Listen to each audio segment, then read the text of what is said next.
কাউকে কিচ্ছু বলো না।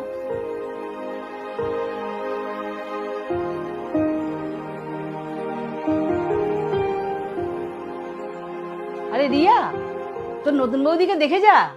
মা, তুমি এটা কি বলছো? তুমি দাদার আবার বিয়ে দিচ্ছ? হ্যাঁ, কমসে কম নতুন বউ বলে নাতি নাতির মুখ তো দেখতে পাবো। দাদা, তুই চুপচাপ শুনবি, কিচ্ছু বলবি না তুই? আমি আর কি বলবো, মা তো ঠিকই বলেছে। একে বিয়ে করে আমার জীবনটাই নষ্ট হয়ে গেছে। মায়ের সব সিদ্ধান্তেই আমি মায়ের সাথে আছি। আর মা, দাদা যদি এর পরের বিয়েটা করেও বাচ্চা না হয়, তখন তুমি কি করবে? আবার দ্বিতীয় বিয়ে দেবে, তারপর তৃতীয়, তারপর চতুর্থ, এইভাবে কি বিয়ে দিতেই থাকবে? আমি কিছু বলছি না বলে তুই কি যা ইচ্ছা তাই বলে যাবি নাকি? কেন রে, তুই কি চাস না আমি এই মেয়েটার কাছ থেকে মুক্তি পাই? অনেক হয়েছে। এবার যদি বৌদিকে কেউ বাজা বলেছো, তাহলে আমার থেকে খারাপ কেউ হবে না।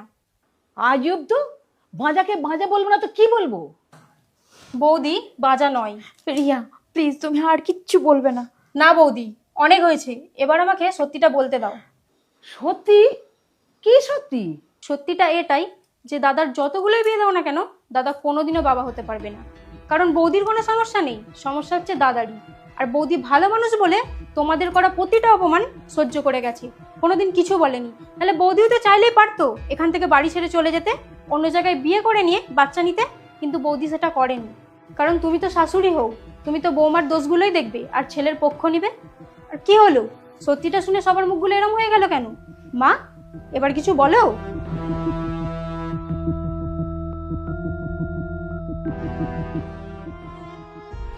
আমার ছেলের সম্মান রক্ষার জন্য এত বড় সত্যিটা লুকিয়ে তুমি নিজে মুখ বুজে সব অপমান সহ্য করে গেছো বৌমা। আর আমাকে দেখো, আমি সেই তোমাকে বাড়ি থেকে বের করে দিতে চেয়েছিলাম। আমাকে তুমি ক্ষমা করে দাও বৌমা, আমার মস্ত বড় ভুল হয়ে গেছে।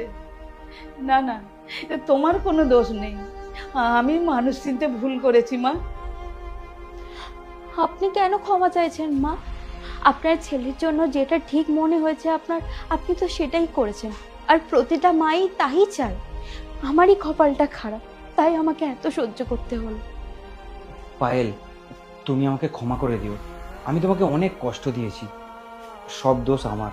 বৌমা, তোমার কাছে একটা অনুরোধ করছি, আমাদের মা ছেলেকে ছেড়ে তুমি কোথাও যেও না মা। মা, এইসব করার কোনো দরকার নেই। আর আমার যদি যাওয়ার হতো, আমি অনেক দিন আগেই চলে যেতাম। আমি আপনার ছেলেকে ছেড়ে কোথাও যাব না, কোথাও না। আমি অনেক ভাগ্য করে তোমার মতো বৌমা পেয়েছি। এসো মা, আমার বুকে এসো।